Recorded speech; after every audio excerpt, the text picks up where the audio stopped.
Hello everyone, welcome to online study point. हम last 6 month के current affairs को revise कर रहे हैं, जिसमें आज ये हमारा पार्ट 4 है। और ये वीडियो बहुत ज़्यादा इम्पॉर्टेंट है क्योंकि रिवीजन बहुत इंपॉर्टेंट है किसी भी एग्ज़ाम के लिए। क्योंकि नया करंट अफेयर पढ़ते जाते हैं, पुराने को रिवाइज़ नहीं करते तो एग्ज़ाम टाइम पर वो याद नहीं आती हैं चीज़ें। तो आप स्क्रीन पर देख ही रहे होंगे जितने भी एग्ज़ाम्स हैं, SSC, CGL, banking, railway, UP लेखपाल, स्टेट पीसीएस या फिर यूपीएससी के लिए भी कई क्वेश्चन इसमें ऐसे होते हैं जो डायरेक्ट बहुत इंपॉर्टेंट हो जाते हैं।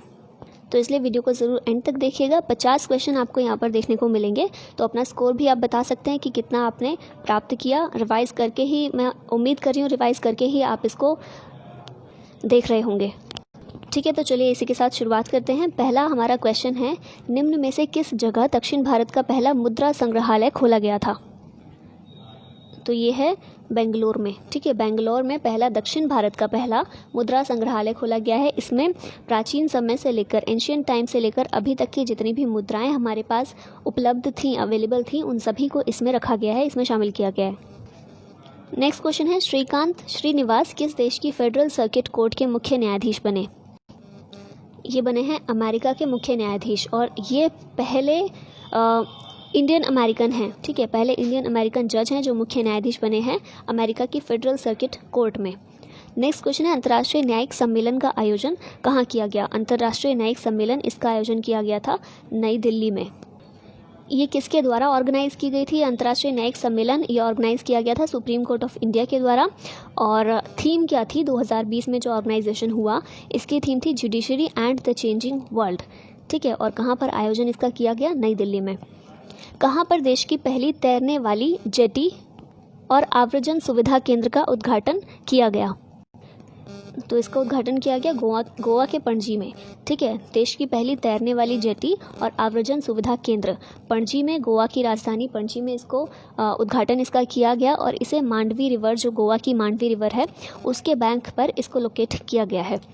कौन प्रधानमंत्री नरेंद्र मोदी के नए सलाहकार नियुक्त हुए? तो नाम याद रखिएगा, अमरजीत सिन्हा और भास्कर खुलबे। ये दोनों प्रधानमंत्री नरेंद्र मोदी के नए सलाहकार नियुक्त किए गए हैं, अमरजीत सिन्हा और भास्कर खुलबे। शैलेश नायक समिति का संबंध निम्न में से किससे है? शैलेश नायक समिति काफ़ी न्यूज़ में थी, तटीय विनियमन क्षेत्र से ही संबंधित है।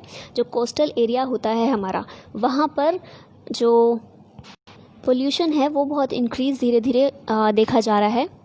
और इसीलिए शैलेश नायक समिति का ये गठन किया गया था, ताकि ये चीज़ देखी जाए कि जितने भी कोस्टल एरियाज़ हैं उनके आसपास किस तरह की गतिविधियों को किस तरह से अलाउ किया जाना चाहिए। मतलब रूल्स जो भी हैं, रूल्स और रेगुलेशन, चाहे वो टूरिज़्म को लेकर हो, चाहे वो डेवलपमेंट एक्टिविटीज़ को लेकर हो, हाउसिंग इंफ्रास्ट्रक्चर को लेकर हो, फिशरीज़ रिलेटेड एक्टिविटीज़ जो होती हैं इससे रिलेटेड हो, तो इन सब में कुछ चेंज करने की ज़रूरत है, या फिर रूल्स और रेगुलेशन जो हैं उनमें कुछ चेंज करने की ज़रूरत है, या किस तरह से उन्हें करना चाहिए। ठीक है, तो इससे रिलेटेड समिति ये बनाई गई थी, शैलेश नायक समिति।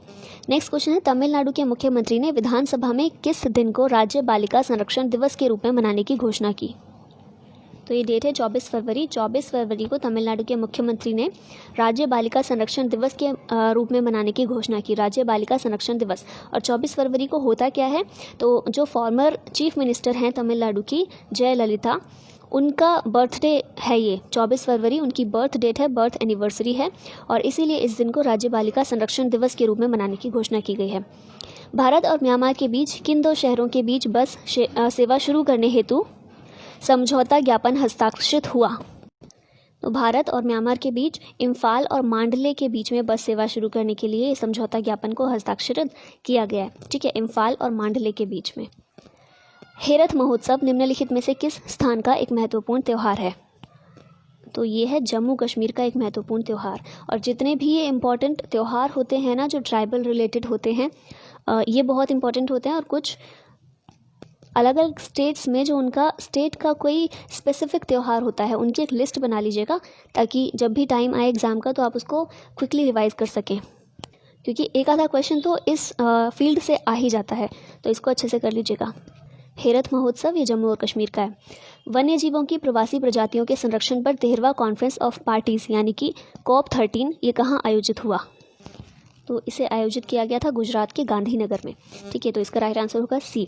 अब बात कर लें, ये जो COP13 हुई है वन्य जीवों की प्रवासी प्रजातियों के संरक्षण पर, यानी कि conference of parties corp of the convention on the conservation of migratory species of wild animals. ठीक है, तो इसको CMS भी बोलते हैं, CMS COP13। ठीक है, और थीम क्या थी, ये बहुत इंपॉर्टेंट रहता है, अक्सर पूछ लिया जाता है। थीम इसकी थी migratory species connect the planet and we welcome them home. तो ये इसकी थीम थी, याद रखिएगा। एक और चीज़ इसमें इम्पॉर्टेंट थी, याद रखने लायक है, इसका मस्कट क्या था। तो इसका मस्कट था गिबी द ग्रेट इंडियन बस्टर्ड, मतलब शॉर्ट में इसको गिबी बोला जाता है, द ग्रेट इंडियन बस्टर्ड। ठीक है, और ग्रेट इंडियन बस्टर्ड के बारे में अगर हम और डीप जाएं, देखें कुछ इंपॉर्टेंट चीज़ें इसके बारे में, तो IUCN जो होता है, इसकी जो लिस्ट होती है, रेड लिस्ट होती है, इसमें इसको इंडेंजर्ड स्पीशीज़ का दर्जा दिया गया है। तो ये भी आप याद रख सकते हैं। नेक्स्ट क्वेश्चन है, काम्या कार्तिकेयन निम्न में से किस चोटी पर चढ़ने वाली दुनिया की सबसे कम उम्र की लड़की बन गई हैं। काम्या कार्तिकेयन, न्यूज़ में था काफ़ी ये, माउंट एकांकागुआ पर चढ़ने वाली, इसकी चोटी पर चढ़ने वाली दुनिया की सबसे कम उम्र की लड़की बन गई हैं। ये इसके बारे में अगर बात कर ले माउंट एकांकागुआ की, तो ये जो एंडीज़ माउंटेन रेंज है, इसकी एक चोटी है ये। ठीक है, और मेनली ये कहाँ पर पड़ता है, माउंट एकांकागुआ, तो ये अर्जेंटीना में मेनली देखने को मिलता है, तो ये भी याद रख सकते हैं। नेक्स्ट क्वेश्चन है, केंद्र सरकार ने किसे देश का नया मुख्य सतर्कता आयुक्त नियुक्त किया। ये हैं संजय कोठारी। ठीक है, देश का नया मुख्य सतर्कता आयुक्त ये हैं संजय कोठारी। सतर्कता आयोग के बारे में, विजिलेंस कमीशन के बारे में हमने पॉलिटी में पढ़ा था ना, तो आप लोगों के लिए क्वेश्चन है, बताइएगा ये जो विजिलेंस कमीशन है, सतर्कता आयोग है, क्या ये कॉन्स्टिट्यूशनल बॉडी है या फिर नॉन कॉन्स्टिट्यूशनल बॉडी है। ईज 3.0 एजेंडा निम्न में से किस से संबंधित है। तो ये बैंकिंग सुधारों से संबंधित है। किस लिए, to enhance ease of banking. ठीक है, बैंकिंग के सुधारों के लिए ये रिलेटेड है। ब्रिटेन की गृह सचिव प्रीति पटेल ने देश की नई अंक आधारित वीज़ा प्रणाली शुरू करने की घोषणा की। यह नई प्रणाली कब से लागू होगी। तो ये नई प्रणाली को लागू किया जाएगा 1 जनवरी 2021 से।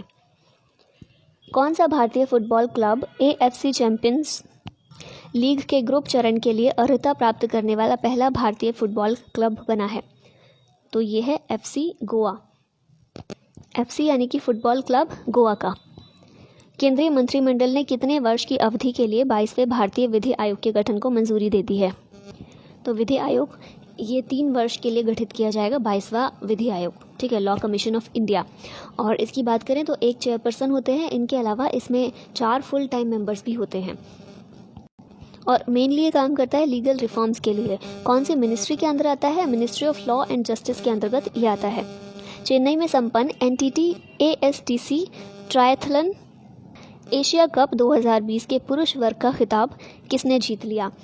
तो ये जो पुरुष वर्ग का खिताब था, ओगजेन स्टोजानोविच।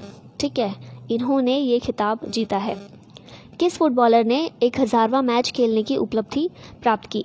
1000वां मैच, ये क्रिस्टियानो रोनाल्डो, इन्होंने 1000वां मैच अभी खेलकर अभी मतलब फरवरी 2020 में खेलकर ये उपलब्धि प्राप्त की है।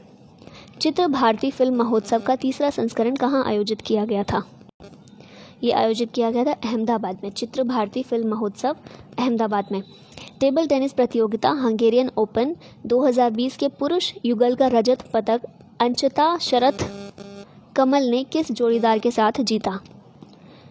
तो अचंता शरथ कमल ने ये जो पदक है, ये गड़ाना शेखरन साथियान, इनके साथ में ये जीता है। मतलब इन दोनों ने मिलकर जोड़ी के रूप में ये पदक जीता है टेबल टेनिस प्रतियोगिता हंगेरियन ओपन 2020 का। एशियन कुश्ती चैंपियनशिप 2020 ये कहाँ संपन्न हुई। एशियन कुश्ती चैंपियनशिप नई दिल्ली, भारत में। ठीक है। 1000 स्प्रिंग्स पहल भुवनेश्वर में किस मंत्रालय द्वारा शुरू की गई थी। तो ये शुरू की गई जनजातीय मामलों के मंत्रालय के द्वारा। जनजातीय मामलों के मंत्रालय द्वारा मतलब कि ट्राइबल एरिया से रिलेटेड होगा। और क्या है इस पहल के अंतर्गत 1000 स्प्रिंग पहल, ये क्या है, GIS बेस्ड स्प्रिंग एटलस है। ठीक है, एक ऑनलाइन पोर्टल पर एक GIS बेस्ड स्प्रिंग एटलस है जिसमें कि एक्सेस किया जा सके सेफ और एडिक्वेट वाटर, किसके लिए, ट्राइबल एरियाज़ के लिए। जनजातीय मामलों के मंत्रालय ने शुरुआत की, तो मतलब जनजातीय लोगों के लिए सेफ वाटर की व्यवस्था की जा सके और किस तरह से उसको की जाए, उसी के लिए एक ऑनलाइन पोर्टल ये लॉन्च किया गया है। 34वें कांस ओपन चेस टूर्नामेंट 2020 का खिताब किसने जीता है? तो ये खिताब जीता गया है डी गुकेश के द्वारा। भारत के किस क्रिकेट स्टेडियम को gold green building rating award से सम्मानित किया गया? तो ये है अहमदाबाद का मोटेरा स्टेडियम। इसको gold green building rating award से सम्मानित किया गया है। और इसके साथ ही ये भी ध्यान रखिएगा कि ये भारत का पहला ग्रीन रेटेड क्रिकेट स्टेडियम है। और मोटेरा स्टेडियम की बात करें तो इसका एक और नाम भी है। इसका दूसरा नाम क्या है? सरदार पटेल क्रिकेट स्टेडियम, अहमदाबाद का है ये। हाल ही में ब्लेचर रिपोर्ट द्वारा जारी आंकड़ों के अनुसार एक ट्वीट से विश्व में सबसे ज़्यादा कमाई करने वाला खिलाड़ी कौन है? तो ये है क्रिस्टियानो रोनाल्डो, जिन्होंने 1000वां मैच खेला है। उन्होंने ही एक ट्वीट से विश्व में सबसे ज़्यादा कमाई की है और इसी के साथ ही ऐसे पहले खिलाड़ी हैं। केंद्रीय मंत्रिमंडल ने किसकी अध्यक्षता में एक अधिकार प्राप्त प्रौद्योगिकी समूह के गठन को मंजूरी दी? तो इसकी अध्यक्षता की गई है प्रमुख वैज्ञानिक सलाहकार के द्वारा। भारत सरकार के जो प्रमुख वैज्ञानिक सलाहकार हैं उनके द्वारा ये अध्यक्षता की गई है प्रौद्योगिकी समूह की। और कौन है ये प्रमुख वैज्ञानिक सलाहकार? तो नाम याद रखिएगा, प्रोफेसर के विजय राघवन। ठीक है, के विजय राघवन। हाल ही में धनुषकोडी में प्रकाश स्तंभ के निर्माण हेतु आधारशिला रखी गई। तो पूछा गया धनुषकोडी कहाँ स्थित है? ये स्थान कहाँ पर है धनुषकोडी? तो धनुषकोडी ये तमिलनाडु में है। ठीक है, तमिलनाडु का एक टाउन है। रामेश्वरम आपने सुना होगा, काफ़ी इम्पॉर्टेंट जगह है। तो रामेश्वरम के काफ़ी पास ही पड़ता है धनुषकोडी और यहीं पर प्रकाश स्तंभ के निर्माण के लिए आधारशिला रखी गई है। कहाँ पर स्थित है? तमिलनाडु में। मोंगला बंदरगाह की क्षमता बढ़ाने से संबंधित प्रस्ताव को मंजूरी प्रदान की गई। यह बंदरगाह किस देश में स्थित है? ये बंदरगाह स्थित है बांग्लादेश में। ठीक है, और बांग्लादेश का ये सेकंड बिजिएस्ट सी पोर्ट है मोंगला। उच्चतम न्यायालय ने हाल ही में सेना में महिलाओं को स्थायी कमीशन देने के पक्ष में निर्णय दिया।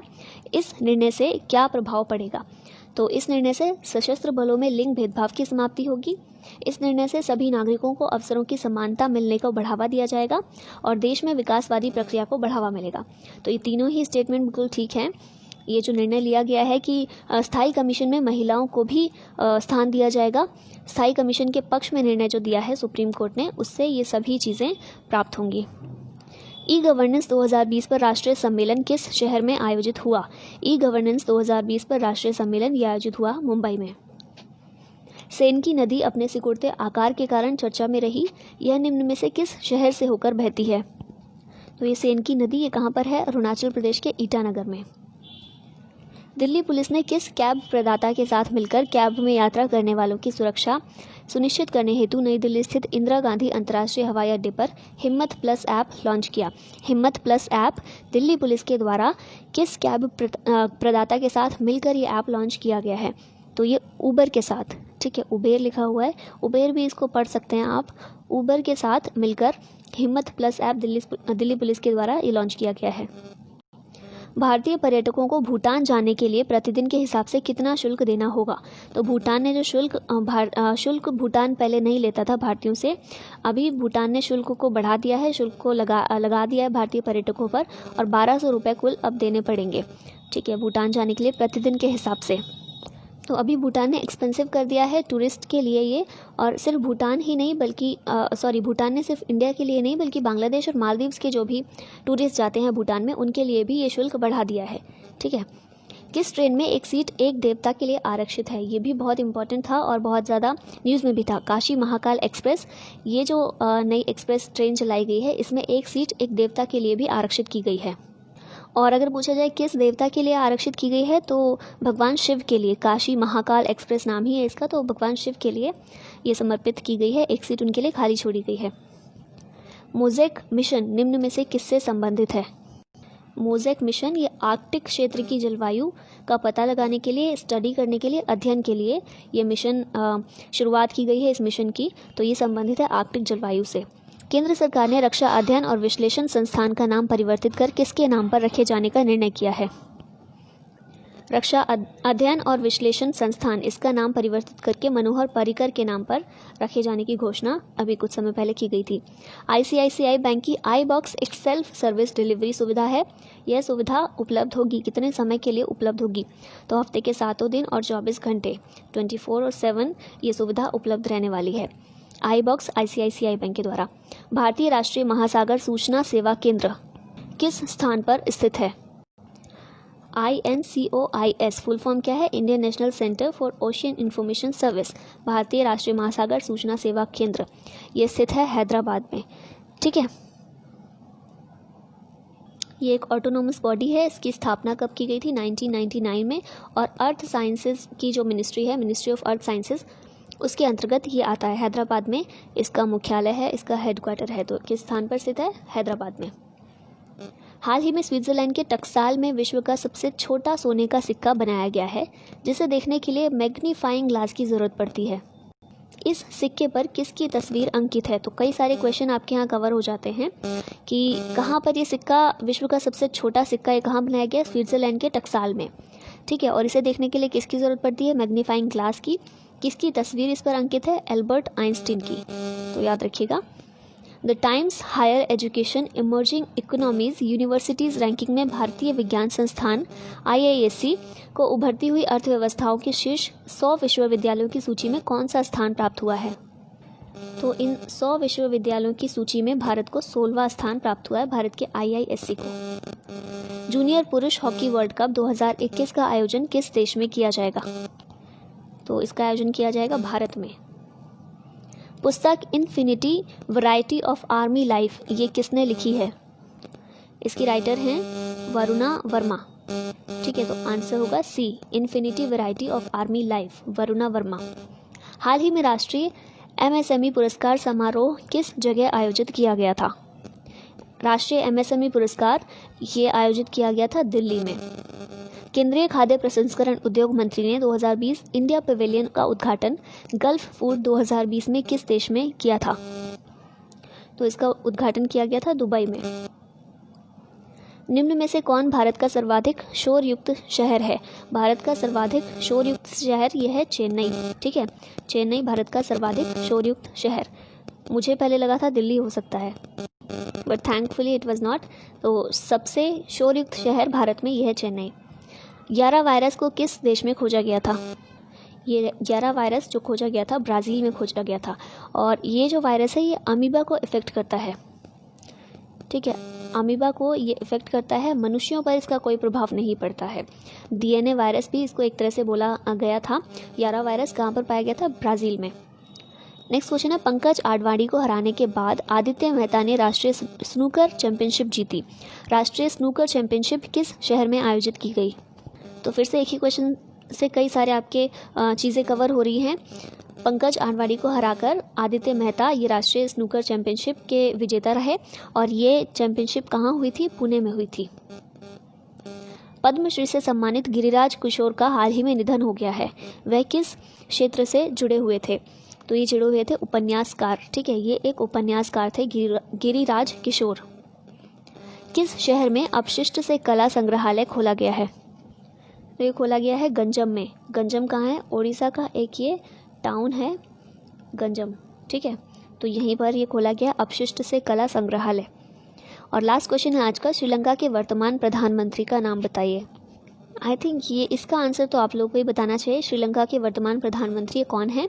गोतबाया राजपक्षे, महिंदा राजपक्षे, गोविंद राजपक्षे या फिर महेंद्र राजपक्षे। इन चारों में से अपना आंसर बताइएगा। और इसी के साथ हमारा आज का सेशन समाप्त होता है। अपना स्कोर भी ज़रूर बताइएगा। और स्कोर क्योंकि अब 49 से हो जाएगा, ये क्वेश्चन अलग से बताइएगा। 49 में से आपने कितने ठीक किए वो बताइएगा। ऑलराइट, तो इसी के साथ अब मिलेंगे नेक्स्ट वीडियो में। Thank you very much for watching this.